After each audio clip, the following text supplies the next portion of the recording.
සුබ දවසක් ඕගොල්ලෝ හැමෝටම. ඉතින් ඕගොල්ලෝ මේකටලා ඉන්නේ සරසව කෙමිස්ට්‍රි YouTube channel එකත් එක්ක. අද අපි මේ YouTube channel එකේ වීඩියෝ එකෙන් කතා කරන්න බලාපොරොත්තු වෙන්නේ කාබොක්සිලික් අම්ල ගැන. ඉතින් ඕගොල්ලන්ගේ රසායන විද්‍යාව විෂය නිර්දේශයේ කාබොක්සිලික් අම්ල වලට අදාළ සියලුම ප්‍රතික්‍රියා යාන්ත්‍රණ සහ විෂය කරුණු මේ වීඩියෝ එකෙන් බොහොම කෙටියෙන් වගේම ඉක්මනින් කතා කරනු ලබනවා.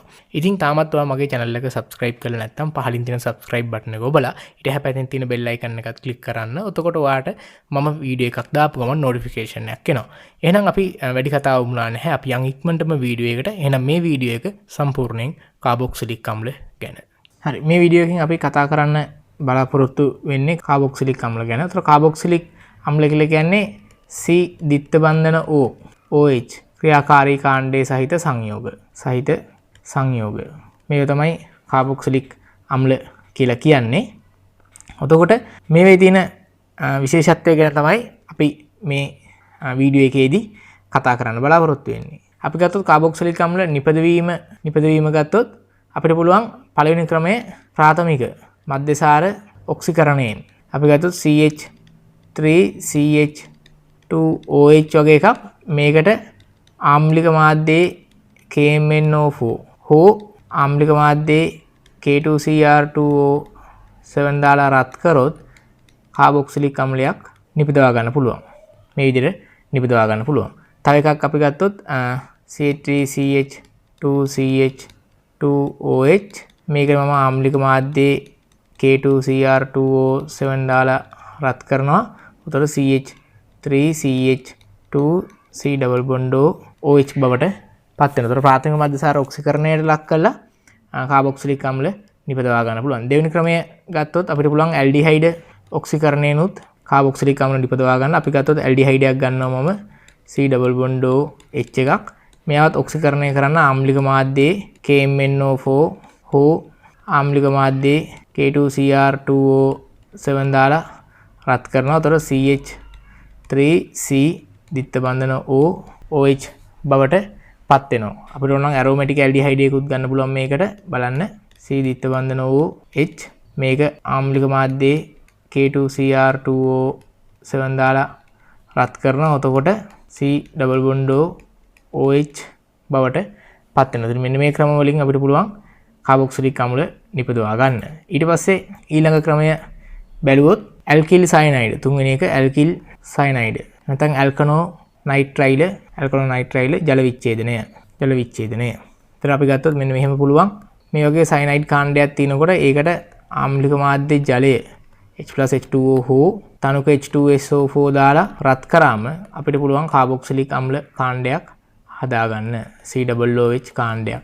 එහෙම නැත්නම් අපි මේක ගත්තොත් CH3CH2CN විදිහට ගත්තොත් මේකට H+H2O දාලා රත් කරාම CH3CH2COOH කාණ්ඩ හදාගන්න පුළුවන්. ඒතර තුන්වෙනි ක්‍රමය තමයි මේ තියෙන්නේ. හතරවෙනි ක්‍රමය විදිහට කාබොක්සිලික් අම්ල නිපදවා ගැනීමේ අපි ගන්නවා බෙන්සීන් වල අංශදාම ඔක්සිකරණය. අංශදාම ඔක්සිකරණය ගන්න පුළුවන්. මේ බලන්න මම බෙන්සීන් වල අංශදාම කීපයක් තියෙන සංයෝග ගන්නවා. CH3 එහෙම නැත්නම් මම අංශදාමයේ ටිකක් දික් කරලා ගන්නවා. CH2CH3 ඊළඟට ද්විතීයික මට්ටමේ අංශදාමයක් ගන්නවා. CH3CH3 සහ අවසානයේ තෘතීයික මට්ටමේ අංශදාමයක් ගන්නවා. CH3CH3 මේකට H+ KMnO4 දාලා රත් කරාම COOH කාණ්ඩයේ බවට පත් වෙනවා. මේකට මම දාන්නම් K2Cr2O7 දාලා රත් කරාම කාබන් සංඛ්‍යාව කීයේ වුණත් COOH බවට තමයි පත් වෙන්නේ. වැඩිපුර තියෙන කාබන් ඩයොක්සයිඩ් බවටත් ඒවයි තියෙන හයිඩ්‍රජන් ජලය බවටත් ඔක්සිකරණය වෙලා යනවා. ද්විතීයික මට්ටම එකක් වුණත් මෙහෙමයි.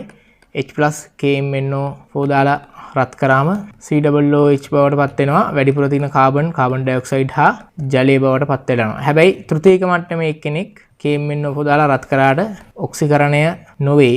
ඒ කියන්නේ මෙතනදී ඔක්සිකරණ ප්‍රතික්‍රියාවක් සිද්ධ වෙන්නේ නැහැ. මේ විදිහට තමයි හතරවෙනි ක්‍රමය එන්නේ. අපි ඊළඟ එක බැලුවොත් කාබොක්සිලික් අම්ල නිපදවා ගන්න තියෙන පස්වෙනි ක්‍රමය අම්ල හේලයිඩ් වලට ජලය යෙදීම. අපි ගත්තොත් අම්ල හේලයිඩයක් CH3C දිත්ත බන්ධන OCl මේකට මම ජලය දැම්මම මට හම්බෙනවා කාබොක්සිලික් අම්ලය C ඩබල් බොන්ඩ් OH ධන HCl ඉවත් වෙලා යනවා. මේක දුර්වල අම්ලයක්, මේක ප්‍රබල අම්ලයක්. මම ගන්නම් තව එකක් CH3C දිත්ත බන්ධන O Br මේකට ජලය දැම්මම CH3C දිත්ත බන්ධන O OH ධන HBr. පුරුදු විදිහට මේක ප්‍රබල අම්ලයක් සහ මේක දුබල අම්ලයක්. ඊට පස්සේ ඇරෝමැටික් ආකාරයක් ගත්තොත් මේකට ජලය දැම්මම C ඩබල් බොන්ඩ් OH ධන HCl විදිහට යනවා. මේක ප්‍රබල අම්ලය, මේක දුබල අම්ලය. දුබල අම්ලය බවට පත් වෙනවා. උතර තියෙන්නේ කාබොක්සිලික් අම්ල නිපදවා ගන්න පුළුවන් ක්‍රම 5ක්. 6 වෙනි ක්‍රමය විදිහට ගන්නවා එස්ටර ජල විච්ඡේදනය. එස්ටර ගත්තම මම ගන්නම් එස්ටරයක් CH3C දිත්ත බන්ධන O OCH3. තව එස්ටරයක් ගන්නම් මේ බලන්න.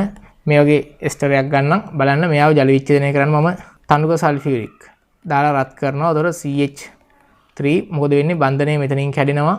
CH3C දිත්ත බන්ධන O OH ධන CH3OH බවට පත් වෙනවා. මේකටත් මම තනුක සල්ෆියුරික් දාලා රත් කරනවා. උතර බෙන්සීන් බෙන්සොයික් අම්ලය ධන CH3OH බවට පත් වෙනවා. අපි ගත්තොත් මේ වගේ එකක් මේක අපිට බාෂ්මික ජල විච්ඡේදනය කරන්න පුළුවන් සෝඩියම් හයිඩ්‍රොක්සයිඩ් aqueous වගේ දාලා. එතකොට C ඩබල් බොන්ඩ් OH හැදෙන්න බෑ. මොකද බාෂ්මික මාධ්‍යයේ අම්ලයකට ඉන්න බැරි හින්දා. එතකොට අපිට හම්බෙන්නේ O- Na+ ධන CH3CH2OH කියන මධ්‍යසාරය. මධ්‍යසාරය බෂ්ම සමග ප්‍රතික්‍රියා නොකරන හින්දා මේ විදිහටම ඉන්න පුළුවන්. හැබැයි කාබොක්සිලික් අම්ල බෂ්මත් එක්ක ප්‍රතික්‍රියා කරනවා. ඒකින්ද මේ විදිහට ඉන්න බෑ. ඊට පස්සේ අපි තව ප්‍රතික්‍රියාවක් ගත්තොත් මෙන්න මේ වගේ එස්ටරයක් ගත්තොත් මේ බලන්න C ඩබල් බොන්ඩ් O මේක මම මේක ආම්ලික ජල විච්ඡේදනය දානවා තනුක සල්ෆියුරික් දාලා. උතර මට හැදෙනවා COOH ධන ෆීනෝල්.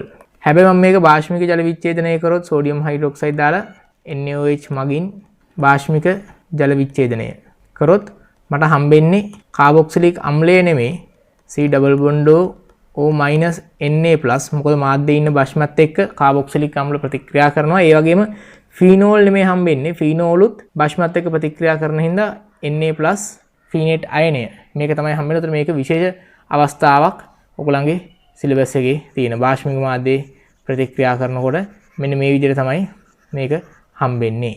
උතර ඔන්න ඔය කියන ක්‍රම කීපය තමයි කාබොක්සිලික් අම්ල නිපදවීම විදියට තියෙන්නේ. අපි ගත්තොත් කාබොක්සිලික් අම්ල වල භෞතික ගුණ ගැන කතා කරොත් RC දිත්ත බන්ධන OOH මෙතන ඩෙල්ටා ප්ලස් ඩෙල්ටා මයිනස් ආයි මෙතන ඩෙල්ටා ප්ලස් ඩෙල්ටා මයිනස්. එතකොට අපි ගත්තොත් මෙන්න මේ කෑල්ල හරහා හයිඩ්‍රජන් බන්ධන හදන්න පුළුවන්. මේ කෑල්ල හරහා ස්ථිර දී ද්‍රව ආකර්ෂණ බල හදන්න පුළුවන්. සහ R කාණ්ඩය හරහා මෙන්ම මුළු සම්පූර්ණ අණුව හරහා ලන්ඩන් බල සෑදිය හැක. ලන්ඩන් බල හදන්න පුළුවන්. උතර මේ විදිහට තමයි තියෙන්නේ. එහෙමනම් අපි ගත්තොත් කාබොක්සිලික් අම්ල වල ද්‍රවාංගතාවක වැඩි මධ්‍යසාර වලටත් වඩා. ඊට වඩා ද්‍රවාංගතාවක අඩුයි ඇල්ඩිහයිඩ් කීටෝන වල. ඊට වඩා ද්‍රවාංගතාවක අඩුයි ඇල්කේන, ඇල්කීන, ඇල්කයින කියන හයිඩ්‍රෝකාබන වල. උතර මේ පැත්තට යනකොට ද්‍රවාංක තාපාංක වැඩි වේ. ඒකට හේතුව තමයි අන්තරාණුක ආකර්ෂණ බලවල ප්‍රබලත්වය වැඩි වීම. අන්තරාණුක ආකර්ෂණ බලවල ප්‍රබලත්වය වැඩි වෙන එක. ඊළඟට අපි ගත්තොත් කාබොක්සිලික් අම්ල කීපයක් කාබන් සංඛ්‍යාව වැඩි වෙන විදිහට මම ගන්නවා මෙතන බෙන්සොයික් අම්ලය. මේ පැත්තට යනකොට මෙයාගේ තාපාංකය වැඩි වෙනවා. තාපාංකය ද්‍රවාංකය වැඩි වේ. ඒකට හේතුව තමයි අණුවේ ප්‍රමාණය වැඩි වී ලන්ඩන් බලයේ ප්‍රබලත්වය වැඩි වීම. ලන්ඩන් බලයේ ප්‍රබලත්වය වැඩි වෙන එක. ඊට පස්සේ අපි ගත්තොත් කුඩාම කාබොක්සිලික් අම්ලය මේ තියෙන්නේ ෆෝමික් අම්ලය CH3C double bond OH CH3CH2C double bond OH සහ මම ආයි ගන්නම් බෙන්සොයික් අම්ලය. මේ විදිහට ගත්තම ජල ද්‍රාව්‍යතාවය ගත්තොත් මේ පැත්තට ජල ද්‍රාව්‍යතාවය වැඩි වෙනවා. ජල ද්‍රාව්‍යතාවය වැඩි වෙනවා. ඒකට හේතුව තමයි නිර්ද්‍රවීය කාබන් දාමය කුඩා වීම. නිර්ද්‍රවීය කාබන් දාමය කුඩා වීම. උතන මෙන්න මේ දේවල් ටික තමයි ඔයගොල්ලෝ භෞතික ගුණ යටතේදී දැනගන්න ඕනේ කරන්නේ. ඊට පස්සේ අපි යනවා කාබොක්සිලික් අම්ල වල රසායනික ගුණ පැත්තට ආම්ලිකතාවය විචලනය. ආම්ලිකතාවය විචලනය කියන එකට යනවා.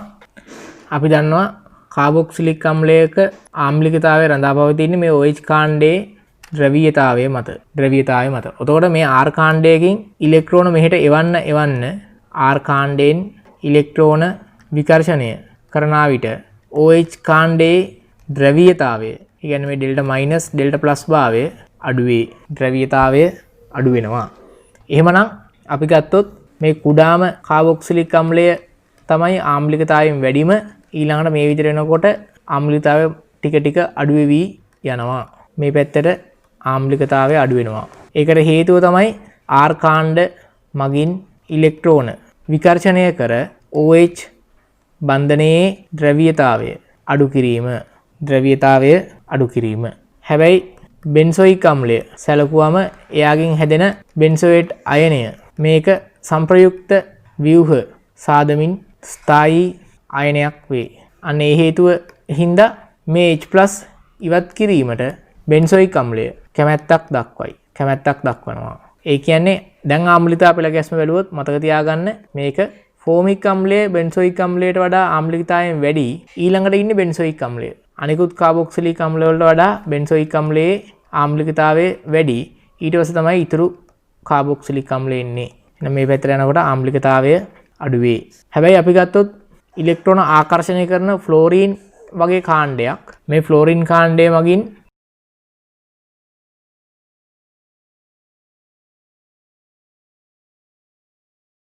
ප්ලස් හා ඩෙල්ටා මයිනස් භාවය වැඩි වෙනවා. උතන ආම්ලිකතාවය වැඩි වේ. එහෙමනම් අපි බැලුවොත් මෙන්න මේ ෆ්ලෝරින් වගේ කාණ්ඩයක් බැඳිලා ඉන්නකොට එයාගේ ආම්ලිකතාවය මේ පැත්තට ඉලෙක්ට්‍රෝන ඇදෙන බැවින් එයාගේ ආම්ලිකතාවය තමයි වැඩිම. ඊට පස්සේ ෆෝමික් අම්ලය, ඊට පස්සේ බෙන්සොයික් අම්ලය, ඊට පස්සේ සාමාන්‍ය විදිහට කාබොක්සිලික් අම්ල, ඇලිෆැටික කාබොක්සිලික් අම්ල. මෙන්න මේ විදිහට ආම්ලිකතාවය වැඩි වේ. අපි ගත්තොත් එහෙනම් මොකද්ද? ෆ්ලෝරින් NO2 වැනි ඉලෙක්ට්‍රෝන ආකර්ෂණය කරන කාණ්ඩ බැඳුණු විට කාබොක්සිලික් අම්ල වල ආම්ලිකතාවය වැඩි වේ. ඊළඟට අපි කාබොක්සිලික් අම්ල වල ප්‍රතික්‍රියා ගත්තොත් පළවෙනි එක තමයි එයාගේ ආම්ලිකතාවය දක්වන ප්‍රතික්‍රියා. අපි ගත්තොත් CH3C double bond OH carboxylic අම්ලය සෝඩියම් එක රත් කරොත් CH3C double bond O minus Na+ ධන H2 ගෑස් පිට කරනවා. මේක අපි සෝඩෑමයිඩ් එක දැම්මොත් NaNH2 එක දාලා රත් කරොත් CH3C double bond O minus Na+ ධන ඇමෝනියා ඉවත් වීමක් සිද්ධ වෙනවා. මේක සෝඩියම් හයිඩ්‍රොක්සයිඩ් එක්කත් ප්‍රතික්‍රියා කරනවා. එතකොට CH3C double bond O minus Na+ ධන ජලය සෑදීමක් සිද්ධ වෙනවා. ඒ වගේම මේක සෝඩියම් කාබනේට් හෝ සෝඩියම් බයිකාබනේට් එක රත් කරන ප්‍රතික්‍රියා කරනවා. එහෙනම් CH3C double bond O minus Na+ ධන කාබන් ඩයොක්සයිඩ් ධන ජලය විදියට ප්‍රතික්‍රියා කරනවා. එතකොට දැන්ට තියෙන සංයෝග වලින් අපි දන්නවා එහෙමනම් කාබොක්සිලික් අම්ල තමයි ආම්ලිකතාවයෙන් වැඩිම. කාබොක්සිලික් අම්ල වල ආම්ලිකතාවය වැඩි. ඊට පස්සේ ෆීනෝල් වලට පස්සේ ජලය වලට පස්සේ මධ්‍යසාර වලට පස්සේ ආම්ලික හයිඩ්‍රජන් දරන ඇල්කයින. එහෙනම් මේ පැත්තට යනකොට ආම්ලිකතාවය අඩු වෙනවා. ඊළඟට අපි ගත්තොත් කාබොක්සිලික් අම්ලයක් උනත් ඊළඟ දෙවෙනි ප්‍රතික්‍රියාව කාබොක්සිලික් අම්ල හේලයිඩ් නිපදවීම. මොකද වෙන්නේ? කාබොක්සිලික් අම්ලය මේකට PCl3 PCl5 PBr3 වගේව දාලා රත් කරාම හම්බ වෙනවා අපිට අම්ල හේලයිඩ් CH3C double bond O Cl මෙතනත් CH3C double bond O Cl මෙතන නම් CH3C double bond O Br බවට පත් වෙනවා. ඊට පස්සේ අපි ගත්තොත් තුන්වෙනි ප්‍රතික්‍රියා වර්ගයේ කාබොක්සිලික් අම්ල වල එස්ටරීකරණ ප්‍රතික්‍රියා ගත්තොත් කාබොක්සිලික් අම්ල මධ්‍යසාර එක්ක සාන්ද්‍ර සල්ෆියුරික් අම්ලය හමුවේ රත් කරාම අපිට හම්බ වෙනවා කාබොක්සිලික් අම්ල වල OH කාණ්ඩයයි මධ්‍යසාරයේ හයිඩ්‍රජන් පරමාණුව ඉවත් වෙලා යනවා ජල අණුවක් විදියට එස්ටරයක් හම්බ වෙනවා. CH3C දිත්ත බන්ධන O CH 2CH3 බවට පත් වෙනවා. අපි ගත්තොත් ඇරෝමැටික කාබොක්සිලික් අම්ලයක් ධන CH3OH ගත්තොත් එහෙනම් මේක OH එකයි මධ්‍යසාරයේ H එකයි ගැලවිලා යන්නේ සාන්ද්‍ර සල්ෆියුරික් දාලා රත් කරාම අපිට හම්බෙනවා මෙන්න මේ එස්ටරය. මේ එස්ටරය හම්බෙනවා. ඊළඟට හතරවෙනි ප්‍රතික්‍රියාව විදියට කාබොක්සිලික් අම්ල ඔක්සිහරණය. හරි. අපි ගත්තොත් කාබොක්සිලික් අම්ල ඔක්සිහරණ ප්‍රතික්‍රියාව මේකට මතක තියාගන්න ලිතියම් ඇලුමිනියම් හයිඩ්‍රයිඩ් හැර වෙනත් ඔක්සිහාරක භාවිතා කළ නොහැක. වෙනත් කිසිදු ඔක්සිහාරකයක් භාවිතා කරන්න බැහැ. ලිතියම් ඇලුමිනියම් හයිඩ්‍රයිඩ් විතරයි මේකට පාවිච්චි කරන්න පුළුවන් එකම ඔක්සිහාරකය. ඒ කියන්නේ සෝඩියම් බෝරෝ හයිඩ්‍රයිඩ් ඒ වගේ දේවල් මේකට දාන්න බෑ මොනම හේතුවකටවත්. උතන මේ ප්‍රතික්‍රියාව අපි ලිව්වොත් මේ බලන්න කාබොක්සිලික් අම්ලය CH3C ඩබල් බොන්ඩ් OH මේකට මම දානවා ලිතියම් ඇලුමිනියම් හයිඩ්‍රයිඩ් ඊතර දෙවෙනි ජලය. දැන් මම ප්‍රාථමික ඇල්කොහොලයක් බවටම ඔක්සිහරණය වෙනවා. ප්‍රාථමික ඇල්කොහොල බවට පත් වෙනවා. මම ගත්තොත් ඇරෝමැටික කාබොක්සිලික් අම්ලයක් ලිතියම් ඇලුමිනියම් හයිඩ්‍රයිඩ් ඊතර එක්ක දෙවෙනියට ජලය දැම්මොත් CH2OH ඒත් ප්‍රාථමික ඇල්කොහොල බවට පත් වේ. ප්‍රාථමික ඇල්කොහොල් බවටම පත් වෙනවා. ඊළඟ ප්‍රතික්‍රියාව කාබොක්සිලික් අම්ල ග්‍රීනාඩ් ප්‍රතිකාරක සමග ප්‍රතික්‍රියාව. ග්‍රීනාඩ් ප්‍රතිකාරකත් එක්ක ප්‍රතික්‍රියාව ගත්තොත් බලන්න මන් ළඟ තියෙනවා කාබොක්සිලික් අම්ලයක් සහ ග්‍රීනාඩ් ප්‍රතිකාරකයක්. මෙතන CH3- මේක ප්ලස් මේක ප්‍රබල භාෂ්මිකයි. මොකද වෙන්නේ ග්‍රීනාඩ් ප්‍රතිකාරකයෙන් CH4 හැදෙනවා. අපි දන්නවා H+ ගන්න පුළුවන් ඕනෑම තැනකින් මෙයා H+ අරගෙන CH4 බවට පත් වෙනකොට කාබොක්සිලික් අම්ල H+ ඉවත් කරාට පස්සේ හැදෙනවා CH3C දිත්ත බඳන O MgCl+. අපි ඇරෝමැටික් එකකට ලිව්වොත් ප්‍රතික්‍රියාව ධන R1 ධන CH3 CH2 MgCl කියලා ගත්තොත් මේක හම්බෙනවා අපිට එහෙනම් C double bond O MgCl ධන CH3 CH3 බවට පත් වෙනවා. එතකොට මේක තමයි කාබොක්සිලික් අම්ල ග්‍රීනාඩ් ප්‍රතිකාරකත් එක්ක දක්වන ප්‍රතික්‍රියාව.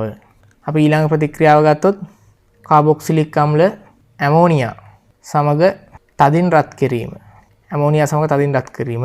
අපි ගත්තොත් CH3C ඩබල් බොන්ඩ් OH මේක ඇමෝනියා සමග ප්‍රතික්‍රියා කරාම මේ තියෙන භෂ්මයක් මේ තියෙන අම්ලයක් හැදෙනවා ලවණය CH3C double bond O NH4+ මේක තදින් රත් කිරීම.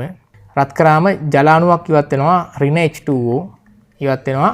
මොකද වෙන්නේ CH3C double bond O NH2 ඇමයිඩය බවට පත් වෙනවා. එහෙනම් අපිට මේක එකපාර ලියන්න පුළුවන් මේ වගේක්. මේ බලන්න කාබොක්සිලික් අම්ලයේ ධන ඇමෝනියා තදින් රත් කිරීම C double bond O NH2 ධන ජලය ඉවත් වීමක් සිද්ධ වෙනවා. උතර ඕක තමයි සිද්ධ වෙන ප්‍රතික්‍රියාව කාබොක්සිලික් අම්ල සහ ඇමෝනියා අතර.